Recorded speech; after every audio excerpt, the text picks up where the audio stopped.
Now. Welcome to Burnt Out. The Burnt Out podcast shares the stories of firefighters, emergency personnel, and other first responders around the world to create a pathway to save lives. The stories you will hear are real and may be disturbing to some listeners. Listener discretion is advised. And now I'd like to introduce you to your host for Burnt Out, a 33-year retired veteran of the fire department, Skip O. Thank you, Sean, for the introduction. We'd like to welcome everybody to the Burnout Podcast. And if you ever need us, get on the website that Jeff's going to tell you. I'm going to pass the buck to Jeff so he can tell you what the website is and thank our sponsors. Thank you, Skip. Good. Go to our websites at www.burnoutpodcast.org or worldwidepeersupport.org. Check out our sponsors on those pages. Thank you, Skip. Thanks, Jeff. Well, I'd like to thank Sean, our producer. He connected me with Robert Parker. And Robert, welcome to the show. Thanks for having me. It's a pleasure to be on. Hey, could you give a brief description about yourself, about what you've done in the past as far as EMS, and lead it into what you do now? And then we'll lead into some questions. Does that sound okay to you? Absolutely. Well, like you said, my name is J. Robert Parker. I am currently the director of an organization called Twin Raven Solutions. I am a clinical hypnotherapist, career coach. I wear a lot of hats. I am a former EMT from Texas. I did a couple of years as EMS and got to get a lot of unique experiences through that, as I'm sure everyone who's worked on an ambulance knows. And that's one of the things that led me into doing what I do now, because I've always kind of had an interest in helping people. Obviously, you don't become EMS unless you do. And I noticed there was just more of a call for me in kind of a support role. I even when I was working, whenever we had a hard call, I was the one people would talk to unofficially. And so I've always kind of had this position. And now that I'm in some kind of official capacity, I find myself often doing kind of impromptu critical incident stress management, because many of my clients are either current first responders, former first responders, still dealing with some of the things that they've had to see. And it's been a real pleasure being able to, in a way, take on a similar role to what I had on the truck and take that here. Because even when I was EMS, I was always the guy that kept the patient calm. I was always the guy that kept my partner calm. That was my talent. And of course, now doing what I do, I realized how I was doing it, why I was always able to consistently keep people so calm. It's one of the first things you learn when you learn hypnosis and hypnotherapy is how often you encounter that in day-to-day life. Because ultimately, in the end, hypnosis is simply just advanced communication. Well, Robert, you kind of describe people what you do now for as hypnosis. You get these first responders come there very skeptic like myself. I was very skeptic until I ran into a guy that did it that I liked very much, and it helped him quite a bit. You get us control freaks come in there and think, this ain't going to work. Those are the kind I prefer to work with, honestly. Like, those are the type of people, because one of the things you find out early when you do this is we all have the clients we want initially, but that's not what you get. You get the clients that are attracted to you. And I find myself speaking to very stubborn, very intellectual, very logical people. And I tend to prefer that because I'm very stubborn, very logical, and very skeptical. And that's part of the reason I love what I do, because before I went to school for this, I had no real knowledge as to what hypnosis was or wasn't. I was just kind of open to the education. And I come to learn that this isn't mysticism, this isn't metaphysics, this isn't mind control. This is simply a very natural part of being human that is utilizing some processes that already exist. Because, and this is the name of the book that I wrote, shameless plug, but called All in Your Head. Because that's one of the things I kind of started figuring out, is that everything's in your head. It's not to say that you're just imagining things, but our perception of reality, our memories, our emotions, who we are, exists only in our own head. And once you acknowledge that, you also acknowledge that that's where the solution is as well. And whether that solution be for weight loss or smoking, or whether that solution be overcoming something traumatic that you've experienced, it's all in your head. It is all the perceptions, conclusions, and associations that you've made.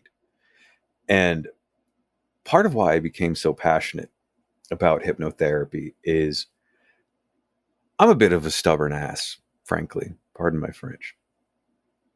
And if it worked on me and I was able to create change in myself using these principles, these modalities, surely it has to work on anyone.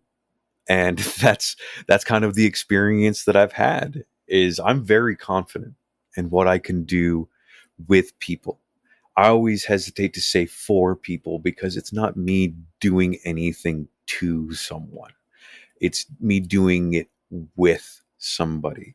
Like I said, hypnosis isn't mind control. It's not swinging pocket watches and clucking like a chicken. I always forget that people have no idea what hypnosis is, because this is what I always work with. So here's the easy way to explain it. So you have your subconscious mind. That's your thoughts, your emotions, your memories, your associations, all of the things that are running below surface level. And that's about 80 to 90% of what's going on in your head at any given time. And then about the 10 to 20% above that, you have your conscious mind. What is present right now, listening to me. It is in charge of logic, willpower, decision-making, but that's about it. And it gets informed by your subconscious mind. And normally these two minds don't really communicate because there is a barrier between them called the critical filter or the gatekeeper, depending on who you are getting your terminology from.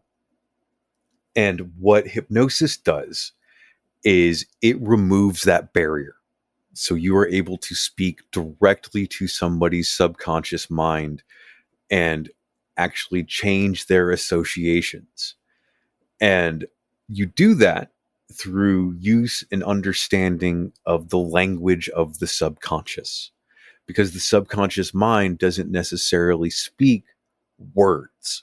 Words are a product, language is a product of the conscious mind. It is a logical system. The subconscious mind, as anyone that's had a dream knows, speaks pretty different language.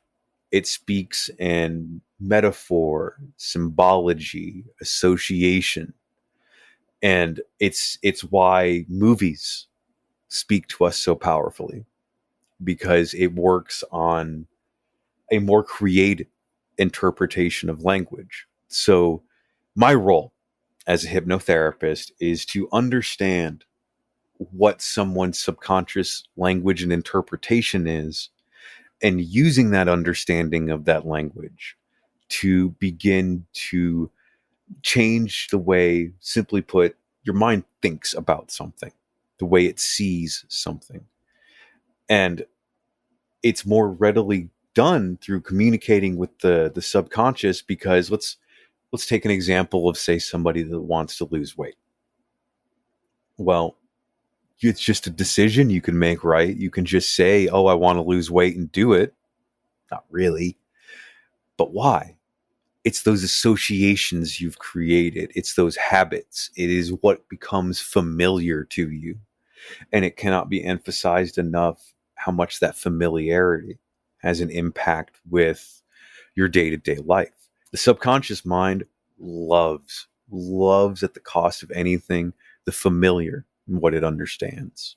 What I want to do, like when you talked about that gate or taking that gate away or whatever, or making the subconscious and conscious talk. Now, what I've been through EMDR and brain spotting. Now, when you said that, it kind of reminded me of EMDR trying to get the both of them to communicate back together. Is that what it's doing? Similar.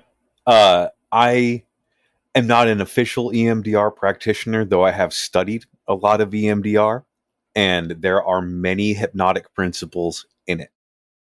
There are many different things in hypnotherapy that are very similar to EMDR that are using the same principle of the synaptic switching, but it is the same idea. Yes, that you are allowing the subconscious to reevaluate something and to reevaluate it in a healthy way rather than whatever associations were made in the moment. So yes, they are very similar. I notice many times, be it EMDR, neuro-linguistic programming, cognitive behavioral therapy, I see the principles of hypnosis in almost all of them. Because again, I can't emphasize this enough. Hypnosis is only advanced communication. It is communication with intention. There is nothing scary or magical about it. It is how we communicate. It is how we influence each other. And anyone listening right now, you have hypnotized somebody. You have been hypnotized. It is the nature of communication. And with that in mind, once you understand that, and once you are able to, with intentionality, apply that to somebody, that's how you can create that change. When you know that it is just communication through different means that you are taking part in, and that you're guiding somebody. Many times my work will just look like telling stories, because why do stories exist? Like fairy tales and things like that. They exist to create an understanding, not on a conscious level, but on a subconscious level. Because like I said, your mind, your subconscious mind, interprets metaphor and symbology. It makes connections. That's what the human mind does better than anything else. We make connections, and we can use that natural ability to make connections to create change, to create healing, to overcome either limiting beliefs or traumatic memory, all manner of things. Because, as I said in the book, it's all in your head. One thing I want to ask, and I know you can't give an exact number because everybody's different. Like if somebody had a run, whatever that run was, what's the average sessions they would come through, and how long are the sessions? So my sessions, on average, are 50 minutes long. I do have the option, if somebody feels like they would benefit from it, to use more time. As to the number of sessions, I'll give you the standard thing that I tell everyone, because it is not only very difficult for me to put a number on that, it's not exactly ethical, because I've had clients that we reach a resolution in a single session. I have clients I've seen for a very long time. And there is no way to put a number on that. But with that said, one of the things that I am big on, that is most important to me in my practice, is progress. I want you to know that we are making forward progress, that we are taking steps forward. Even if they're little tiny steps, it's fine, because it's still steps forward. And based upon that, you can maybe evaluate it, because again, you only know yourself really, and judge how long it could take, what your progress is. And it's also kind of hard to determine because a lot of my clients, I don't even remember why they started to see me. I would have to go back in their paperwork and look, because we've moved past that initial issue, and they continue to see me because it is a positive impact in their life. So it's kind of hard to judge, because even thinking about those clients, I have a hard time thinking, like, at what point did we stop addressing that initial issue and move on to your career or past memories or whatever have you. And it's hard to give an average, because everyone is so different. And that's one of the things that makes my job so fascinating, is that everyone is so distinctly different. So, Robert, it's Jeff here. I'm listening to what you're saying here in awe. I think it's really, really crazy to hear about the subconscious brain and the thoughts and all that kind of stuff too. And I want to find out more about this. But I want to ask, if how does the individual know it's really working? Well, depends on what we're trying to do.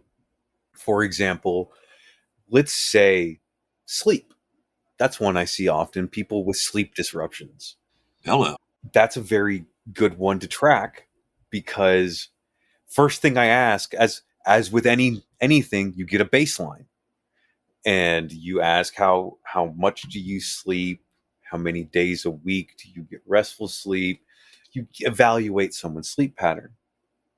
And then moving forward, you just check up on that and see, as the sleep increased, is it higher quality? Do you feel more rested? That's one of the things I like about this work, is there's not much question as to whether or not it's working, because we have, no matter who I'm working with, we have a goal, we have a purpose. Even if somebody has a lot of things that they are wanting to address, I always pick one first, because one of the first things I want to do is show your subconscious mind that this works, that you are going to see positive benefit from it.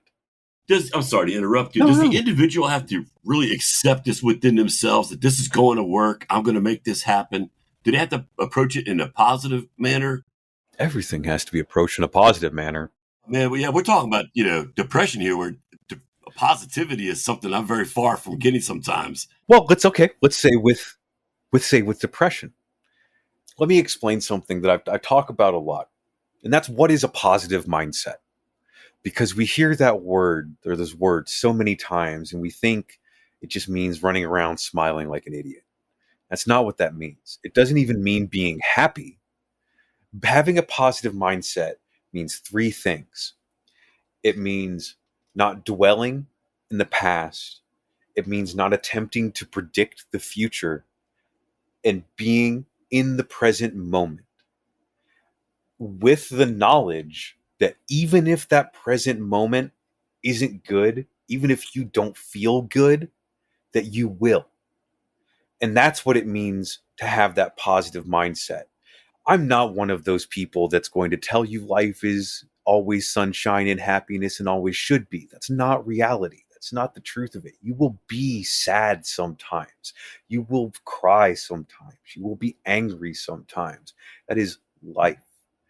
But it's in that moment, knowing that even though things are bad right now, even though I feel this way right now, things are going to be better, because things have always been better. That's why you're still here right now. That's why you're still alive, because things always work out. And it's knowing that and using that as a tool to help you move past negative feelings, that knowledge, and in a way, that faith that the bad cannot last forever, that things will always change, that part of being human is overcoming, even if it's painful, that you will and can move forward. And I have seen this happen so many times. I have helped so many people through very difficult things, that I have all the faith in the world that even if somebody is not 100% confident that they can, I know you can. And I know how to get you there. Because that's the first step, is you knowing that you can. Is you knowing that even if you don't feel good right now, you're working with somebody who can help you. And I like being realistic about things. If you're sad, let's talk about what's making you sad. I'm not going to try to make you happy other than cracking a little jokey joke or two, but like, let's figure out why you feel this way. Let's figure out what's going on. It's like being a medic. You have to figure out what is hurting before you can start actually helping that person. And you don't help that person by just ignoring what's hurting. You got to pay attention to what hurts. And through doing that, in a very unique way, by not just talking to the conscious mind when you do that, but speaking to the subconscious, that emotional part of you that creates those associations. And speaking with about, say, many of the first responders I work with, it's those associations that hurt. Because we all have calls we didn't like. We all have calls we don't want to think about. And what's the thing that makes it come up? An association, a smell, a sight, a sound, something that makes you remember that thing you don't want to. And that's just an association. We have positive associations too within the business called anchors. And they could be good and they can be bad. Generally, when they're bad, they're not called anchors, they're called triggers. And we all have, like, for example, a smell that reminds us of childhood, that takes us back to a specific moment. We can do the exact opposite. We can have a smell that takes us back to a call. We could have a smell that takes us back to a memory, a sight, a sound, whatever have you. And it's addressing and resolving that association. If the smell of gasoline makes you think about a call, we create a new association to that smell of gasoline, or we find an old one. And when you realize the way your subconscious mind is working, because that's really a lot of my job, is I teach you how your mind works. Because we're all taught how to think, but we're not taught how to use our mind. We are not taught about those natural resources and abilities that our mind has. A good example of this, and anyone that's taken any of my classes or worked with me for an extended amount of time knows how much I talk about this. There is a physiological part of your brain called the reticular activating system. It is right above the brainstem. And what this thing does is it controls what you notice. It's what's called your attentional filter. And if that attentional filter is programmed to see negative things, it will show you negative things. That will be all you notice. A pretty passive example of this is, why is it every time you buy, I don't know, let's say a red pickup truck, why do you suddenly notice every red pickup truck on the road? Is it because mysteriously there's more? No. It's because that reticular activating system has been programmed to bring that to your attention. It's why whenever you get a new job, all of a sudden you notice parts of that job everywhere. It is again, those connections that the human mind makes so well. And those connections that we make can be positive, they can be negative, but where I come in is in the choice. That we think those connections and associations we make are just made. And the big thing I like to call people out on is, how many times have you said the phrase, it's just the way I am. It's just how things are. I have. Or it is what it is. It is what it is. That's my favorite one. It is what it is, yeah. But here's the thing. It is what you make it. And you can make it anything.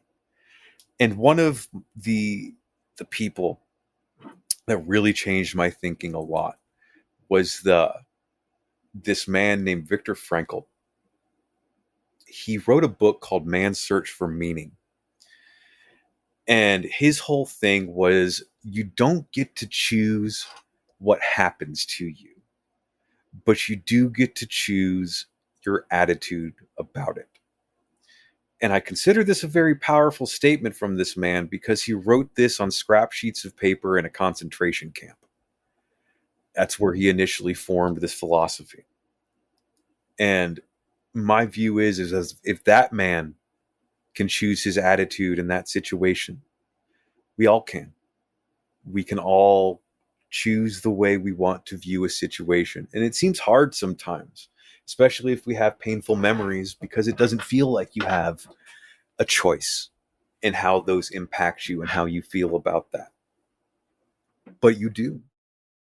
How would somebody recognize that what they're going through right now would be a good opportunity for them to contact you? If you do not feel the way you want to feel, if you're not doing the things you want to do, well, so a good example of that, I'll use myself as an example. I used to be a very negative person.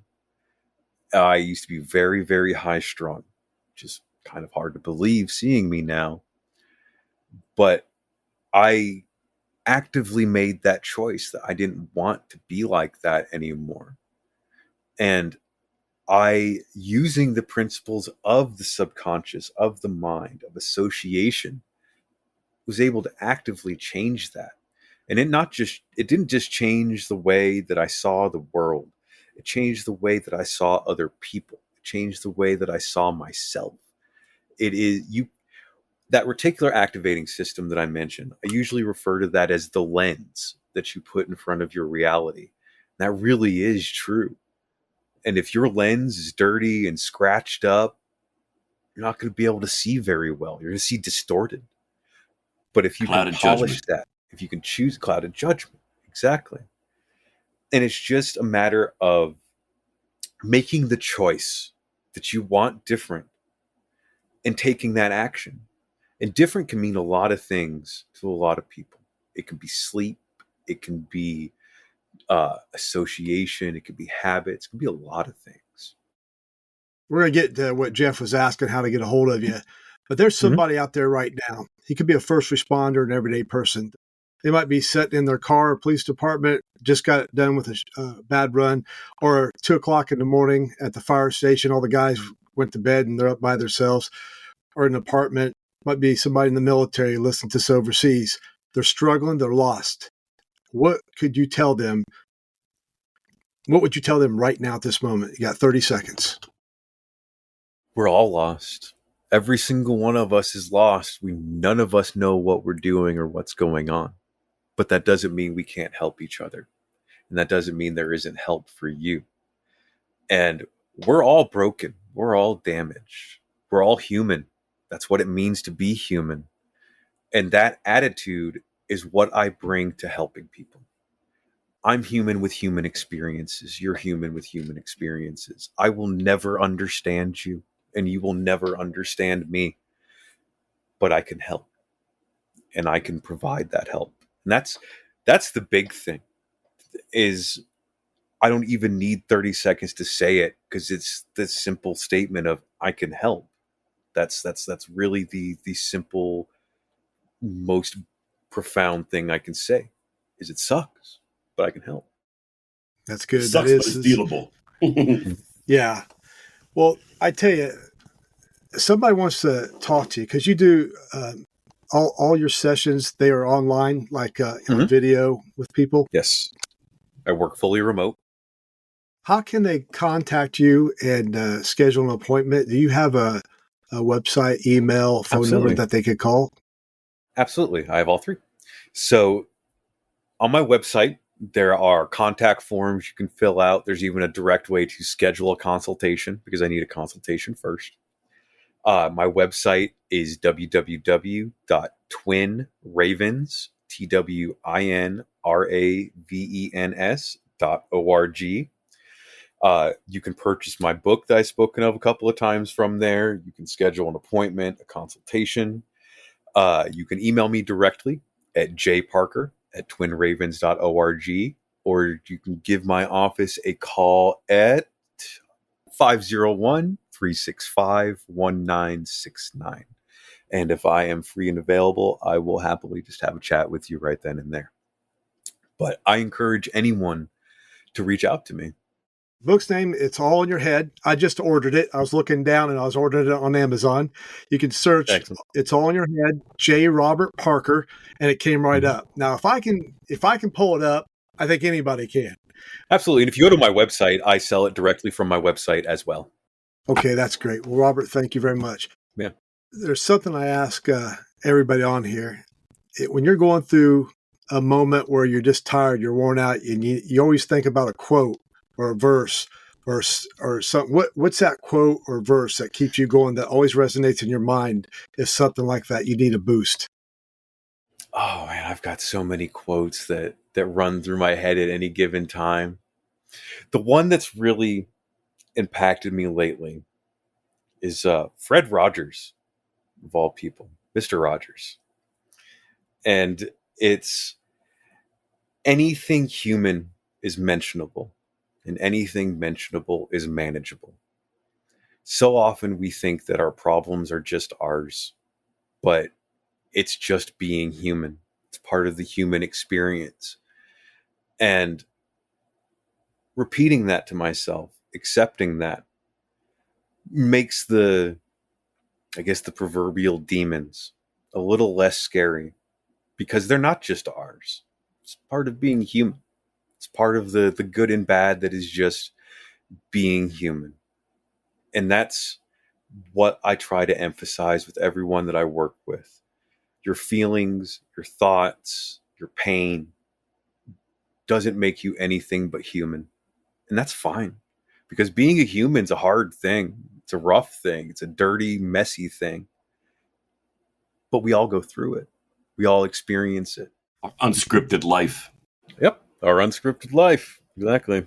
Well, J. Robert Parker, thank you for being on the show. Thank you for having me. Jeff, thank you once more to being my brother that's got my back and being in my life. Yes, sir. Yes, We'd sir. like to thank everybody. If you would like to contact Robert, you can also go to burnoutpodcast.org to see our sponsors, and we can connect you with Robert. And if you'd like to join a Zoom meeting, support meeting, it's at worldwidepeersupport.org. And that's Tuesdays, Thursdays, and Sundays at 8 p.m. Eastern. But until then, everybody, go home, shut your phones off and your radios, and get some sleep. Thank you. Thank you for listening to Burnout. Burnout is brought to you by the Worldwide Peer Support. You can visit Burnout Podcast at burntoutpodcast.org or visit Worldwide Peer Support at worldwidepeersupport.org. Your host for Burnt Out is Skip O. Executive producer Sean P. Neal. And produced by mypodcast.media.